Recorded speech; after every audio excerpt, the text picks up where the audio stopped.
Hello, everyone, and welcome to a very special episode of GodSaw's Turnbuckle, the wrestling video podcast I run here on youtube.com /UC Campbell. Like I said, we're going to go into other aspects later on and everything in the terms of trying to get an audio side and everything to go along with it. But this episode, like I said, is a very special one because it is predictions for WWE No Mercy 2017. Not I won't really say obviously, but now we've kind of gotten to that point that they gave us a little bit of break between SummerSlam and now a pay-per-view. It's not every 2 weeks we got a pay-per-view now, or we're kind of probably go back into that here very soon because I think Hell in a Cell is in a couple weeks after this, and then TLC's a couple weeks after that, or something to go on that side of everything. But we're here to do predictions for WWE No Mercy 2017.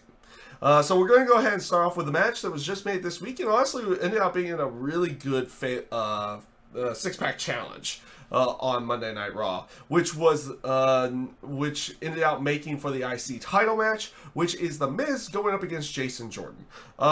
In this match, in all honesty, I don't see Jason Jordan not winning this one, especially with the way they ended that particular Raw with Miz and the Miztourage going over on Jason Jordan after he had won the match and everything Miz had said.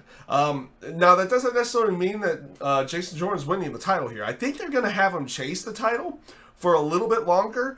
But I feel he wins this match and then they do it by DQ or count out or something in that side of everything to kind of keep him in the title picture but not put the title on him quite yet. I feel like they will at some point in time, but I don't feel like it's going to be I don't feel like it will be here, though I also wouldn't be shocked if it is at this particular show.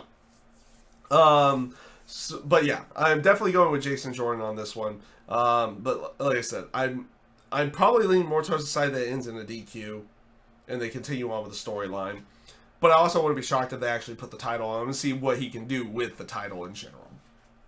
So this brings us actually to another title match, which is going to be Neville going up against Enzo Amore. The way that they're building this one, says Enzo Amore wins this match. But I'm also probably going to go on the side here of that they are not going to put that title on him so quickly going over to 205 Live and, being with the cruiserweights, everything on that side. And I'm actually not convinced that they're going to, I've already kind of leaning towards the side of DQ with the Jason Jordan Miz match. I don't think they do that here. I think they have Neville go over in this match. Maybe they do something where he does something dubious or he counters all the dubious actions of Enzo Amore that he had been doing recently and cheats himself a little bit in the end to pick up that victory. And we'll see how that one ends up playing off on that side. But I am definitely going with Neville in this case. It is going to be one of those things that they really shouldn't be taking that title off of him. At least not right now.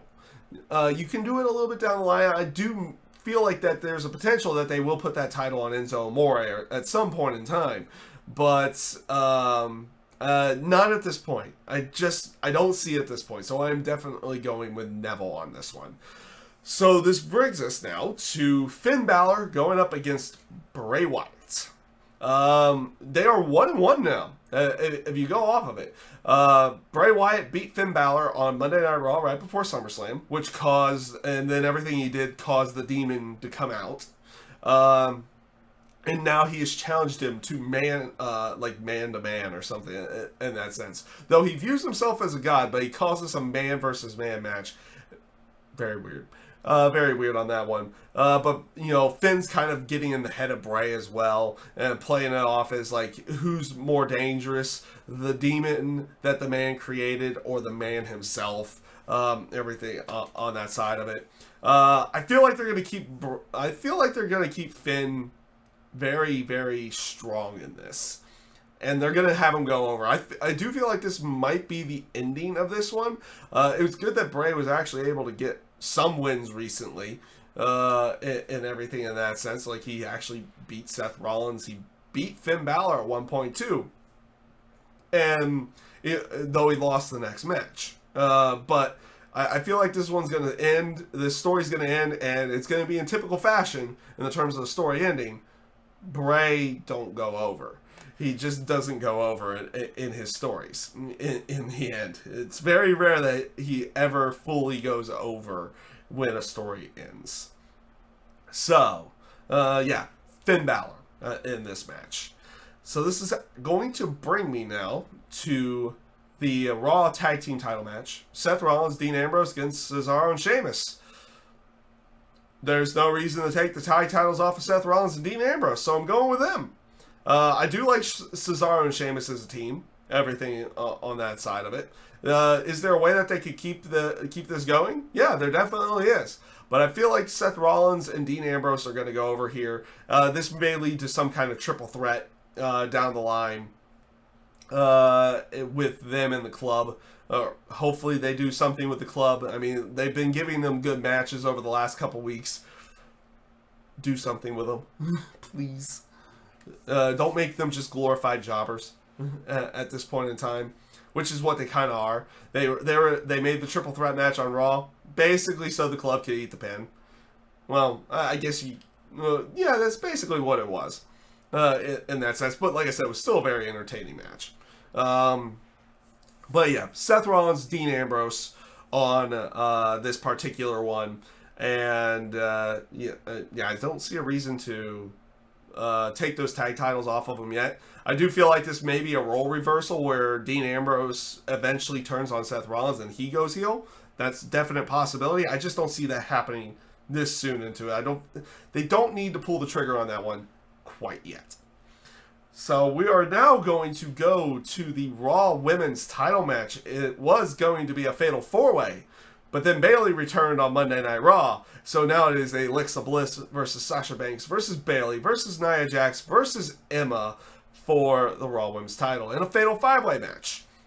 This is one fall to a finish. They did not announce any kind of elimination rules, at least I don't think. I'm filming this on a Wednesday night. I don't even know what the pre-show match is going to be yet either at this point in time. Whether it's one of these 7 matches that I'm going through or if it's going to be an 8th match that they add later, which I guess they could. I don't know what they would do though. They may just do some kind of match. So we'll see how that ends up playing out. But in this Raw Women's title match, this has kind of been all over the place. I'm not going to lie on this one. It's been kind of all over the place. So they set up where Sasha beats Alexa at SummerSlam. And then Alexa beats Sasha on Monday Night Raw in the main event. They are basically continuing on this streak of Sasha Banks can't defend the title after she wins it. And then they set up a series of one-on-one match, or there was going to be a contractual rematch between the two of them, but then Nia Jax and Emma get involved. They have a tag match. They get added in for a fatal 4-way. Then the last 2 weeks, they've set up a match with Sasha Banks and Emma, and then a match with Nia Jax and Alexa Bliss. Sasha goes over against Emma. Emma doesn't show up on Raw. And then Nia Jax basically squashes Alexa and then starts beating up Sasha. And then Bayley comes in, makes the save, and we've seen how this one goes. It's kind of just jumbled. Just like, here you go. Here's everything. Now, conventional wisdom would say Bayley came in the week before the pay-per-view.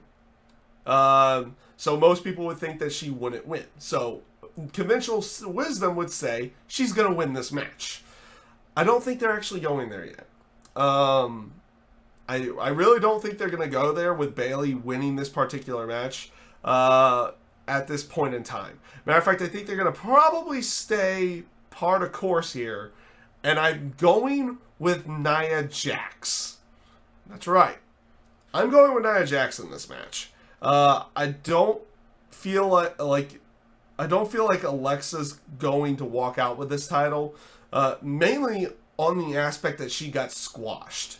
If it was like some kind of competitive match with her and Nia, I would probably have seen that as, okay, maybe Alexa goes over, and she just lost that one match. But she was pretty much squashed on Monday night.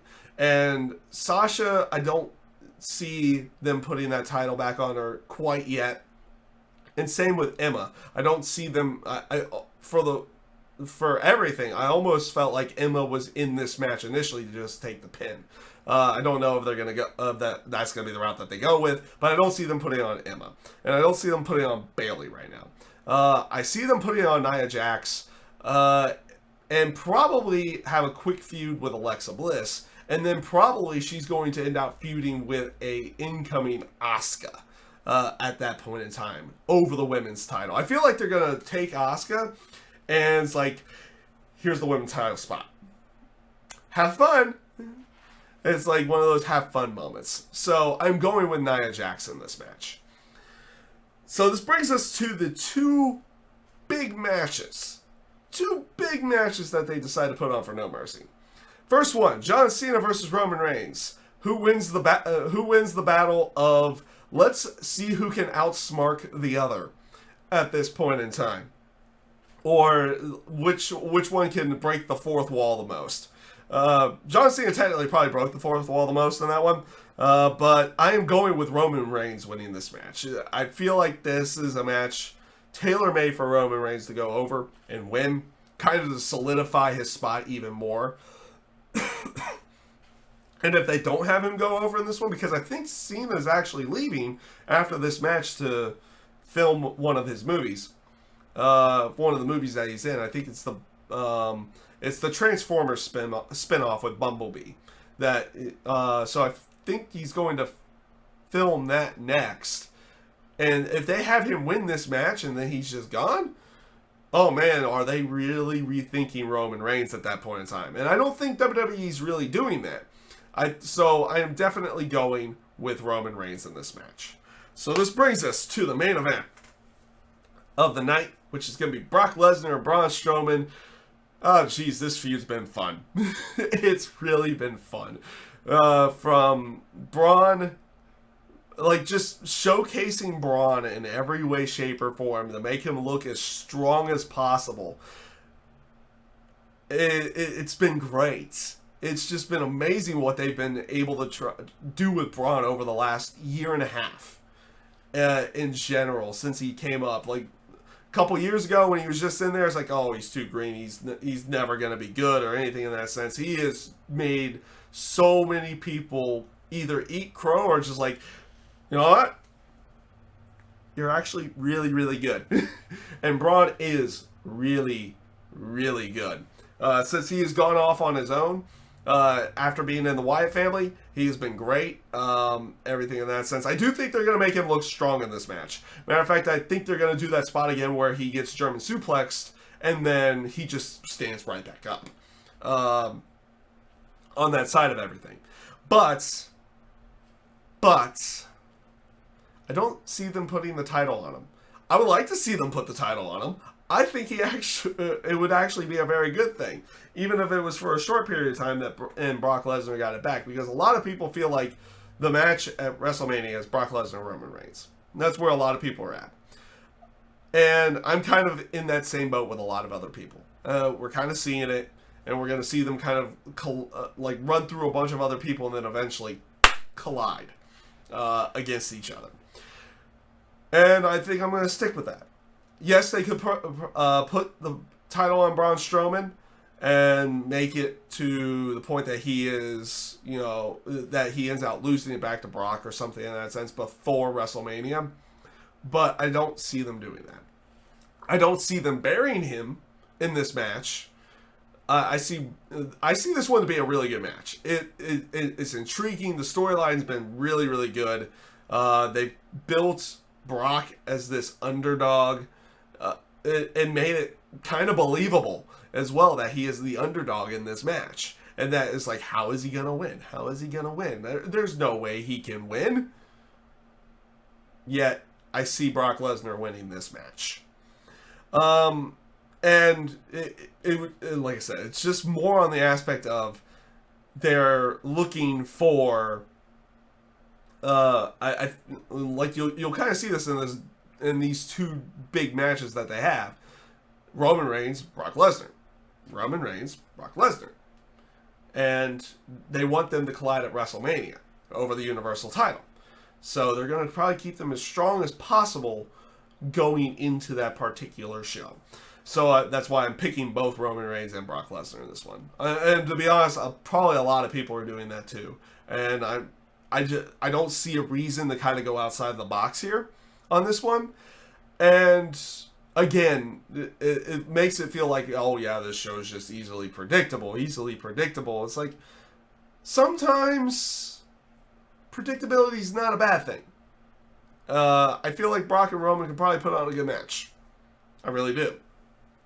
And if they do it again, because they were putting on a really good match at WrestleMania 31 before they did the whole thing with Seth Rollins coming in. So, you know, at that point in time, it's kind of like I said, sometimes predictability isn't a bad thing. And I don't see a reason to go outside the box on this one. Outside of maybe a couple other ones. Couple other ones in this one. Actually, I really don't feel like a lot of these predictions, maybe outside of Nia Jax, are really out there in any way, shape, or form. I feel like they are kind of safe picks. Now, we've seen me make picks before, and they've been completely wrong in the past, and we'll see if that ends up happening again. Matter of fact, I don't fully know my work schedule yet for the weekend, but more than likely I'll be able to do live reactions. I'll probably be doing it on my own this time around on Sunday night for the pay-per-view, live as it actually happens. So we're going to go back to live reactions. I haven't done one since Battleground. Didn't get to do SummerSlam because I was working that night. So it's now No Mercy's time.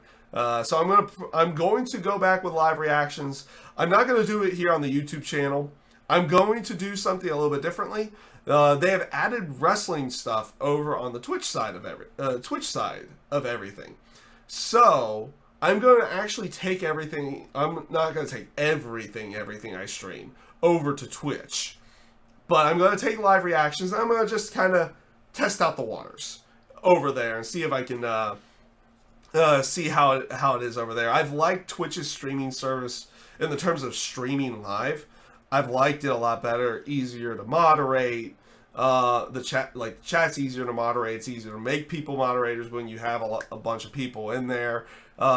Just things work a little bit better over there than they do over here. I'm not saying YouTube streaming's bad. It's just, it's better. You got better on Twitch in that side of everything. But yeah, so live reactions should be happening over there on Sunday, and it should be a lot of fun. Yeah, that is pretty much everything for this episode of GodSaw's Turnbuckle. I hope you guys enjoyed everything. I hope you enjoyed this video. I hope you enjoyed the predictions. I thank you guys for watching, and have a great rest of your day.